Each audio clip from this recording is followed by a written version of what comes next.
Hello, I'm Susan Flory with The Big Middle, my podcast of provocative perspectives on the big issues of longer, healthy midlife from the world's smartest thinkers, innovators, and game changers.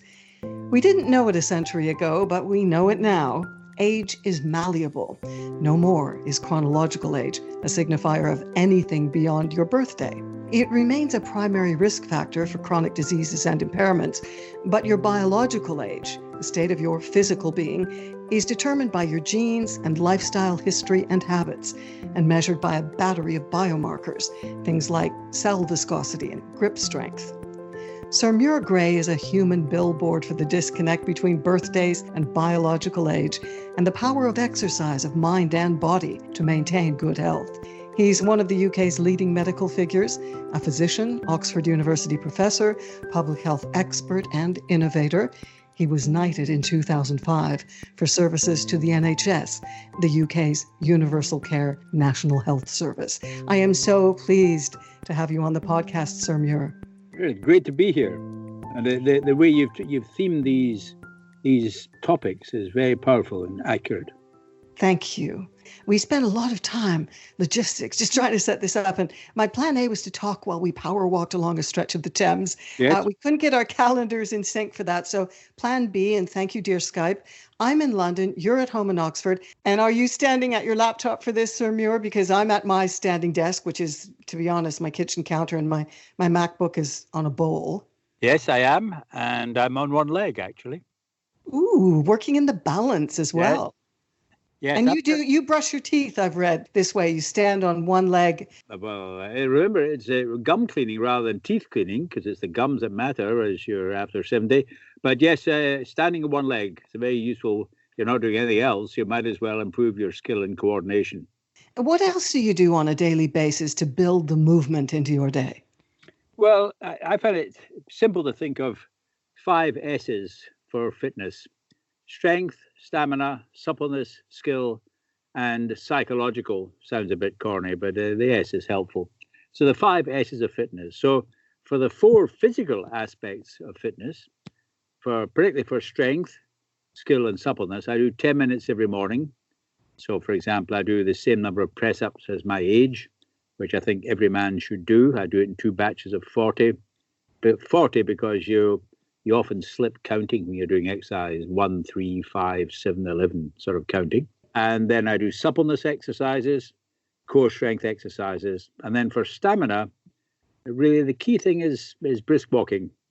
And we launched an app from the Department of Health called the 1U app. And you can forget about the 10 minutes or the 30 minutes. Even if you do 1 minute brisk walking, it's better than no minutes brisk walking. 2 is better than 1, 5 is better than 2. So brisk walking for stamina. I don't run or jog, or I had a stent put in 5 years ago, and I'm on lots of pills for heart disease, so I couldn't run 200 yards. But brisk walking is quite sufficient. So those are the 4 S's: strength, stamina, skill, and suppleness. Just then, since you've introduced it, when you had the heart event, had you not exercised until then? Oh, yes. I'd never smoked, and I was exercised a lot. But most heart attacks occur in low-risk people, because there's very many more low-risk people than high-risk people. So everyone in Western civilization is at risk of these diseases. And they're not caused by aging. They're caused by living longer in Western civilization. We didn't evolve to live like this. We evolved to run about the countryside gathering berries and being chased. We didn't evolve to sit 8 hours a day in front of a computer, topped and tailed by an hour commuting in a car or a bus. Yeah, so, bathed in stress, marinated in cortisol, because we're worried, the trains aren't going to connect properly, or the bus or whatever, and we have no option to walk all the way because it would take a year. It's really difficult the way we've built our society to bake in sitting. Yes, I don't like the word lifestyle really, because it is an environmental problem. It's a bit like polluted water in the 19th century. Of course, people can make choices, but it's very difficult. If you're commuting an hour a day in a job that's 9 hours in front of on a desk. And we also know, very interesting research in the last 10 years, that stress combined with inactivity causes inflammation in the arteries, inflammation in the brain. So we're genetically mismatched for the environment in which we live. Completely. I'm so in sync with you on those messages. And as a victim of a cascade of hormonal and probably neurohormonal autoimmune ailments when I hit menopause, I've done some deep digging in this and I've managed to reverse them through my efforts. But inflammation is the killer for all of us. And that tips us into this spiral of other chronic diseases that everyone says, oh, well, I'm getting old, I'm aging, and I should expect this. And well, no, you can push back. Yes, I think it's a linguistic problem. So aging for me is a normal biological process that doesn't seem to cause big problems until the late 90s by itself. You need a bit of luck, of course, luck where you're born, a little bit of genetic luck. But the problems people face are due to three other processes. Loss of fitness, which starts about 22 for most people when they get their first job and their first car. Disease. And as I said earlier, diseases are not caused by aging, they're caused by living longer in a bad environment. And then the third factor is probably the most important. It's negative beliefs and attitudes, because negative beliefs and attitudes mean people go along with the idea that as you live longer, you do less exercise, whereas that's completely wrong. We've been brainwashed to think this by the anti-aging narrative. Yes. You get old, it's a spiral of decline. Yes. I think it's very interesting. It looks to me as though the aging process starts seriously about 40. I see Serena won her title at 38. She hadn't won one for a year or two. Roger's 38.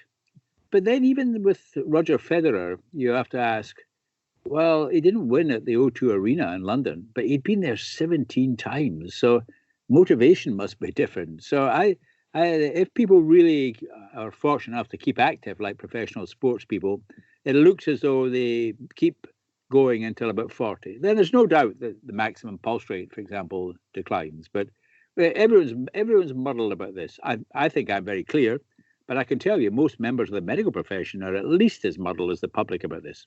Well, I'd like to talk about how we repair organized medicine in a bit and how we get better at educating doctors for life in 2020. Yep. But I just want to first ask you, do you know your biological age? Have you ever sought that figure? No, I looked up my human genome once because my daughter said she looked hers up, and I'm 4.2% Neanderthal, which I'm very pleased about. But no, I don't know my biological age. I've never bothered with that. What's the rest? Scottish. You're a Glaswegian, aren't you? Yeah, Glaswegian. Even the Neanderthals were scared of us. Well, you are well placed to go to the best in class for measurement of biomarkers, but you've never been curious enough to say, I want to be tested in the 16 ways that seem to indicate what my biological age is as opposed to my chronological age of 75. No, because you see, I've discovered the elixir of life. It's called knowledge. And so we know what is causing problems for people.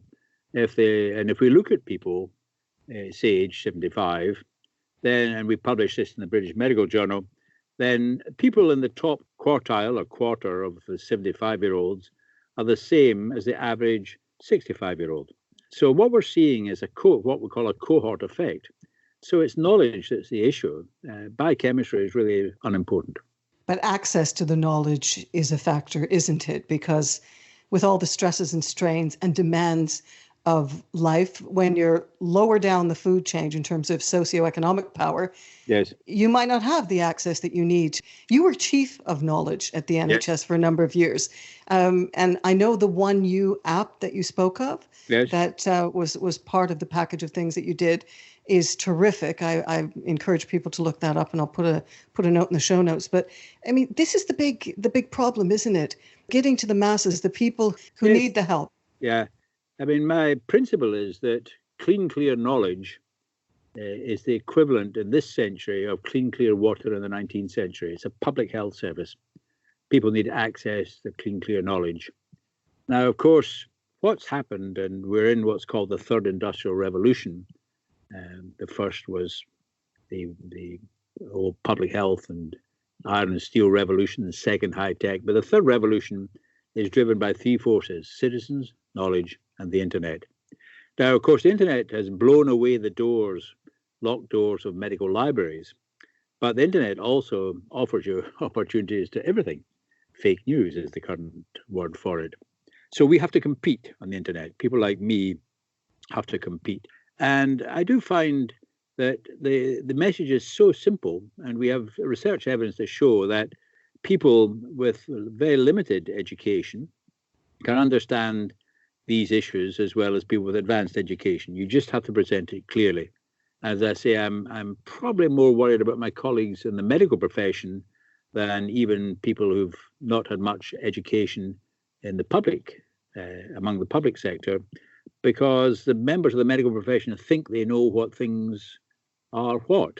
So they've got to unlearn a way of thinking. I read somewhere, though, that it takes 20 years for new knowledge to make its way into organized medical education. And to get a GP to say, Yeah, oh, sure. yes, I'm getting that. I've had my knuckles wrapped so many times with the issues that I've had where I go in and I first have to do a little preamble and say, look, I'm not just snacking on Google on the extreme edges. I'm looking at the medical journals. I'm doing the deep dives in respected places on the internet. Yeah. And they, oh, well, quit reading it. And I think, well, no, I know more about what the entry point is for diabetes as defined by Professor Tim Noakes and some other people in that tribe that I've had on this program, leaning on new science to bring new light on some of the chronic illnesses and how we get to them. Yes, knowledge is the enemy of disease. It's knowledge that's important. I mean, the knowledge may be packaged in a pill, but the key thing is for which person is the pill appropriate. So I think we have to take our responsibility of offering people clean, clear knowledge. And one of the things I'm doing at the moment is starting to work with pension agencies to say, well, it's all very well putting money in someone's bank account once a month, but there's a different type of asset called a knowledge asset. You've got everyone's name, address, and birthdays, so why don't we start giving them regular knowledge updates? Of course, they may not believe what I'm saying, and they have a right to look elsewhere on the internet for other sources. But I think there is a core knowledge theme that we have to deliver to people as a public health service. The thing is, though, there's not consensus on what the messages are. You've got one agency here, one arm of the government there, this health body saying, you know, we think about the Eat Well plate, which Yes. people in the nutrition tribe that I follow, Yeah. which is lower carb, limited, not high fat, but, Yes. you know, careful, limited, no trans fats, cut out all your sugar, no processed foods, you know, eat whole food, all of that. Well, I mean, I went to a dietitian in London because I couldn't figure out why. I mean, we know why a menopausal woman is gaining weight, but I couldn't figure out when I looked at my poster woman diet why there was so much padding on my hips and all the rest.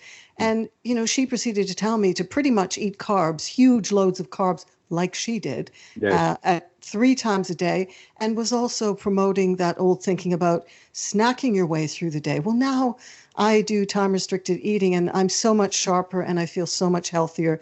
And yes, it means you're restricting calories, but I choose dense calories. It's nutrient rich, and I only eat in one window, and I don't snack on a nectarine in the middle of the day to spike my insulin.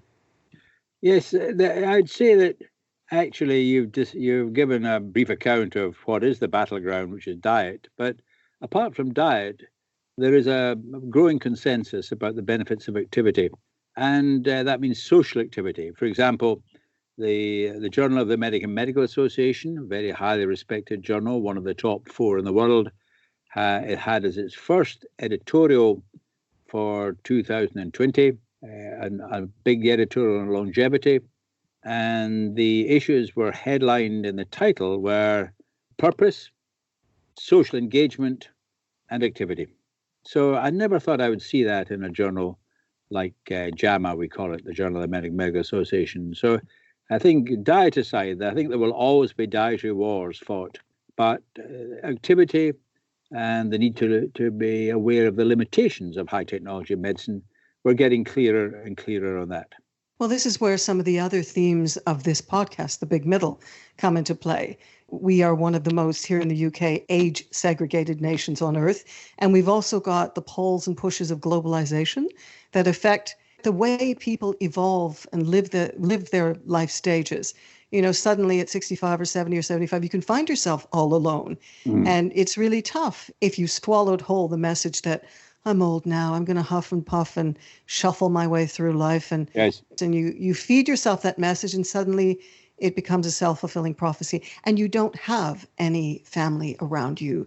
And it becomes very difficult for someone who's gone down that path to get themselves out of that thinking and get themselves more socially connected. Yes, I've always been interested in the concept of national service. And one of my principles is that if people in their 70s and beyond gave up the work they do for other people, the National Health Service would collapse tomorrow afternoon. So older people are already greatly involved, but we need to find ways in which people can get even more involved. And we need to think about the problems of people who have great mobility problems. Probably the single best thing you can do to reduce your risk of dementia, well, try to keep your arteries open, of course, but the single best thing is to become a volunteer.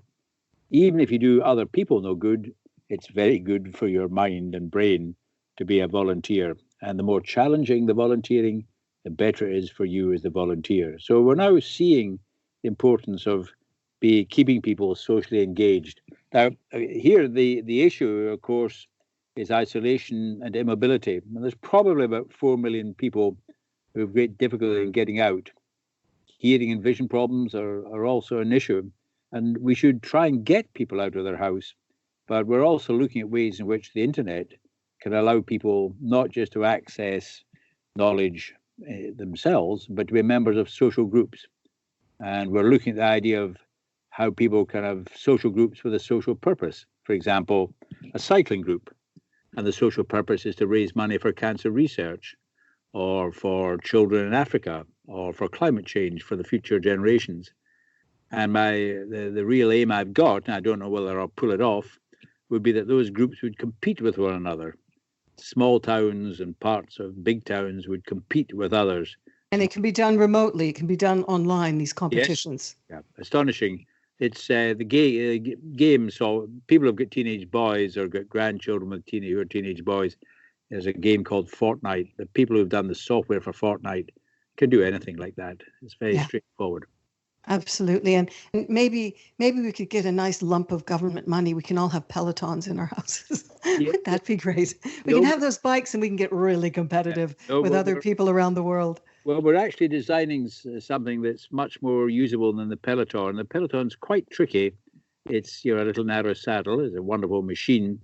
But there's a company that makes high-performance tricycles with a very nice reclining seat that someone who had severe kyphosis, a bent spine, could sit in. So my aim is for 500,000 people to be cycling at home within 5 years. But who's going to get these machines to the people? Well, we'll need to think of ways in which this could be done. People in housing associations, for example, each housing block could have 1 or 2 machines. There's a number of organizations with buildings all around. For example, the British Legion has got many buildings, and we're going to meet them to say, well, you've got 2,000 centres or 1,500 centres. But also, we've worked out a way this would probably cost less than a couple of cappuccinos a week. So if you wanted to give your mum or your grandmother a present, we don't want people like me to be given shawls or slippers or boxes of wine. People need Christmas and birthday presents, resistance bands, weights, leasing a bike, leasing a treadmill. So that's a change in culture again, not of the people who are in their 70s and beyond, but of the younger people who think, oh, well, she's 82, so let's give her a new shawl. Shawls should be put in a bonfire. Along with the slippers that people... Yes. Shawls should be put in a bonfire, sure enough. The thing is that we all, I think, are a little bit brainwashed. Oh, Mum, do you want me to go to the shops for you? And you think, no, let Mum go on her own. Yes, it's the word struggling. Well, I don't like to see them struggling. That's what young people pay sums of money to go to a gym for. It's called training. So I don't like the word struggling. I don't like the word care, because that means doing things for people. So I'm trying to ban the word care.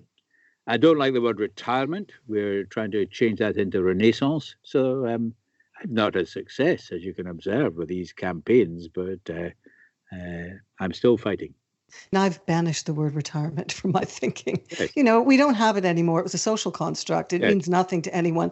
The lucky few that are living a high life and want to stop working and have loads of hobbies, and they can hopefully be deployed to come up with some of these schemes where instead of the mom, the grandmother, or the immobile, isolated person who can't go to the shops on their own steam, well, let's get groups together. Let's get younger people who are able, the retired now, who have the time to get involved in some of these purpose-driven initiatives. Yes, certainly. So this is the concept of activity, and it's very clear now. There's the three aspects of well-being: physical, cognitive, and emotional. And all three benefit from activity. Physical, obviously, we've talked about the four S's. I mentioned there's a fifth S called psychological. And there's two aspects to psychological: cognitive, the way the brain works like a computer. And it's clear we can reduce the risk of dementia significantly by activity, by protecting the arteries and protecting the brain. And then emotional. And the emotional, a lot of that is due to loneliness and isolation. And I think what we have to look at is there's a new set of risk factors in later life. So obviously smoking, diet, inactivity are important, but loneliness, isolation, and depression, these are very important risk factors for people in their 80s and 90s. Well, you're doing your utmost to bring attention to this, and you've got a new YouTube channel called Living Longer Better. Tell me about this.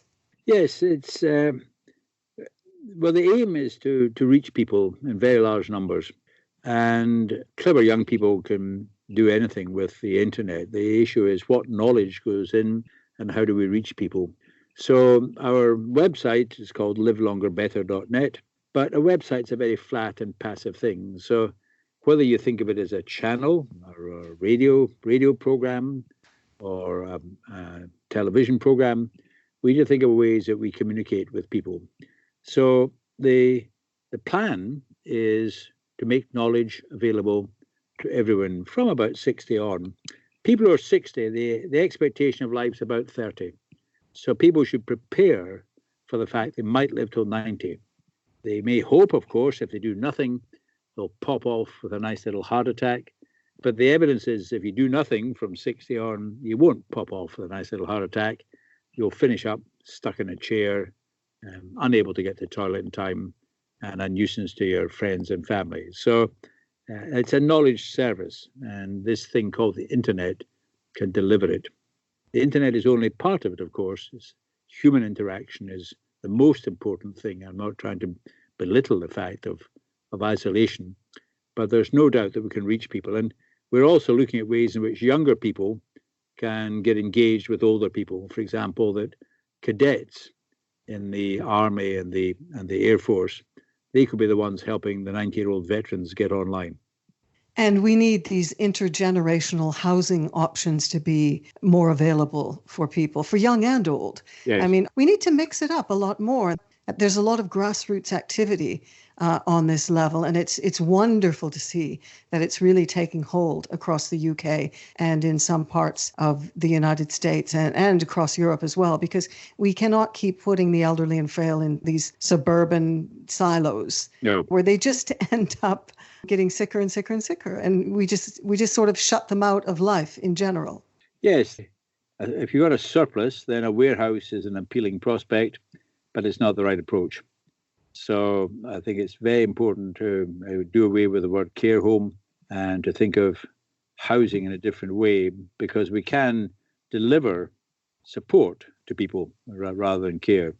For some people, they will want to move to be closer to others.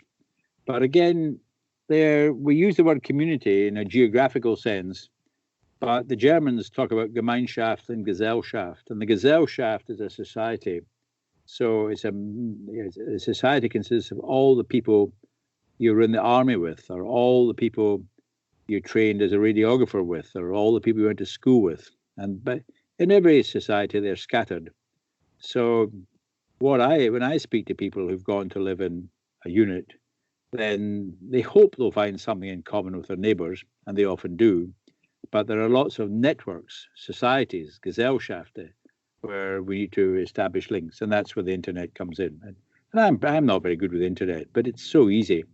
Anything I describe to clever young people, they can do. When I tell them I'd like 10 people who I know, and we'd all go down the Grand Canal, standing in a boat, waiting for the bump as the Vaporetto hits the station, and then walking over the bridge at Academia, they say, oh yeah, so that's easy.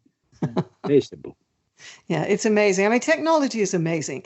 It is feeding disconnection and isolation on the one level, but then it is the glue that's holding us together and allowing the vast library, as you said, of knowledge to be at our fingertips. Now, the place where it isn't so welcome is in the GP surgeries. And I mean, how do we... I said earlier, I'm a big fan of functional medicine, taking a holistic preventive approach across the life course. And, you know, in this day and age, we've got 90% of medical costs coming from chronic lifestyle-driven diseases.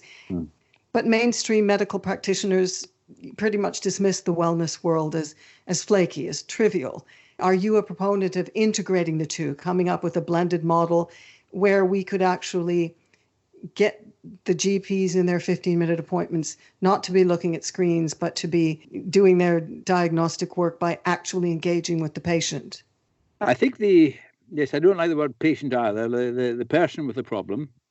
The person with the problem is the principal, to use the legal term, and the doctor is the agent. And in some ways, we're not expecting enough of people. So if you were coming to see me with some problem, maybe pelvic pain or backache or whatever, then I think in future we're going to expect you to think a little bit before you come. When did it start? What makes it better? What makes it worse? What do you think the cause of it is? Maybe even write it down, because writing it down is a good way to organize the brain, because we know that the people we call patients very often are so anxious in the consultation that they don't even remember to ask what they meant to ask. Then, so the doctor with the 12 minutes or 15 minutes then has a much better basis to start with. And this is set up with when you book your appointment with a telephone call. Then I think we also have to be realistic about what can take place in that 15 minutes. And it may be empathy is the single most important thing, not information giving, but empathy. And that means looking at you eye to eye, not looking at the screen, difficult though that is when the lab results are coming in. So empathy. And then at the end of the consultation, giving a knowledge prescription as well as or instead of a drug prescription. And what we're talking about now is what's called social prescribing. So recognizing that someone like you, if you'd come to see me with depression and other problems, I'd say, well, I see you have a really great career. You've got lots of assets. The local school, secondary school, is set up they call it a television channel, and they're trying to highlight how they can make this neighborhood more environmental. I wonder if you could go in there once a week to help them plan and schedule their programs. That's social prescribing.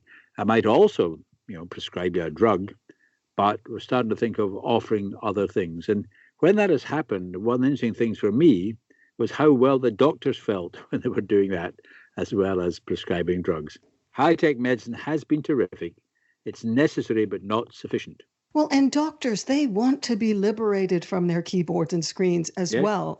The lament is whenever you read about doctors being upset about the way tech is intruding on their lives. Everybody is for these life to grave artificial intelligence, having your own blueprint of health across the life course, which would be fantastic. And I hope we can move to that. But doctors, it must be very dull for doctors these days. They've become dispensers of medicine, constantly typing into their keyboards. And they're probably walking less than 2,000 steps in a working day. No doubt. Yeah. Well, what I would love to do, I don't have any formal medical qualifications. I wish I'd gone down that route. But why not have a program, a short program, something that's digestible, where you could become a lifestyle advisor. So the doctor could see the need for this person to have a half-hour workshop or a half-hour one-on-one where someone could actually examine their lifestyle and say, why don't you go to volunteer, give tiny little lectures using your assets, your professional assets from your earlier career, and you could probably see that person who's been at a loss of how to find purpose in their lives, light themselves up with this idea. Yes, well, as part of social prescribing, health centres are appointing people. The title varies. Navigator's a good name, and the navigator is someone usually from the locality, local housing estate, and the navigator's key characteristic is just they're good at getting on with people. So if I were to say to you that, look, I think you would be really good in this school down there. It's a tough school, I can tell you, and yeah, I'm sure you know it well. Then the navigator would take you down. I wouldn't expect you just to rock up to the front door of the school and volunteer. The navigator would be the one who would help you get engaged with the school. So absolutely, make the introduction and make the decision. But you'll fit in here. You'll find this challenging, and this will help you live a better quality life. Yeah. And what about training doctors to get them to be more aware of holistic fundamentals, understand the neurohormonal connections to junk food eating and constant eating that never gives our bodies a rest and repair chance? Because, not to belabor the point, but I did reverse a series of inflammation-driven chronic diseases with food and exercise and, yes, probably mind shifting as well. Well, I'm a member of a group. We're working on a project called The Future Doctor. So what's it going to be like for a doctor 10, 20, 30 years down the line? Because the money we're spending now in training people is to train people for this thing called the future. And one of the principles that I've based my work on is the future is here. It's just not evenly distributed. So we can see a lot of things happening that we need to think about, and but there's also a lot of things we don't know what will happen in 20 years' time. So I'm pleased to say that there is a lot of thought being given to the future doctor and the future nurse and the future physiotherapist, and probably the most important thing is flexibility. But this issue of empathy is very important, and the rediscovery of empathy is probably the single most significant thing for me in the last 10 years, looking at the medical literature. And you mean that's being flagged up by mainstream medicine as something that is of value, and we've kind of dropped the ball on it? Yeah, even worse than dropping the ball, we may have beaten it out of the young medical students and young doctors by the training programs we've organized. We've made them competitive. They've focused on the intellectual side, and that's been. There have been studies showing that people are disillusioned at the end of medical training, and that's wrong. So people go into healthcare because they have got empathy and they do want to make a difference, but we haven't done a good job up to now about maintaining and sustaining that. So I would put empathy up there with the human genome and the digital world and the rediscovery of physical and intellectual activity as one of the main themes, which gives me hope for the future. Medicine, until recently, has been about treatment. Which drug fixes what as opposed to prevention? Yep. So we need to get them on a more preventative track, surely. Yes, but prevention requires much more than well-trained doctors. So it may be the role of the doctor is the diagnosis and treatment, and the preventive work can be done much more by retired people, for example, in their local population. So time is the scarcest resource, not money. So we're thinking a lot about that 15 minutes and not money. If you give more money to a health service, it doesn't buy more time. And it may be the time of the doctor has to focus on these complex decisions about whether or not it's wise to have a hip replaced or to take a drug. And we shouldn't expect too much of them. And neither should we expect too little of the people we call patients. And I would see that people in Renaissance who've retired playing a much bigger role even than they do at present in promoting health in the societies in which they live. So we mustn't make prevention the monopoly of the medical profession. It's much, much more important than that. I mean, all of us need to understand we have agency, we have power. Yes, we have to be realistic about what can be achieved, but I'm very hopeful for the future. I think I see a significant move both within the medical profession and within society. And it may be that the climate change debate will make us all think much more about the world in which we're living. And as I said at the beginning, I see this as an environmental problem, not a lifestyle problem. Cities designed for cars lead to less walking. Cities designed for cars mean there's less social interaction. So it may be that the radical changes stimulated by climate change and the response to climate change, which of course will affect our health in terms of disease as well as the environment, will be beneficial in the revolution that's needed. Do you think we're doing it fast enough, though? We're waking up to it, but is the action flowing through? Is it cutting through to people making policy on an urgent timeline? You know, we're at a cataclysmic point in our planetary health. We need to act quickly.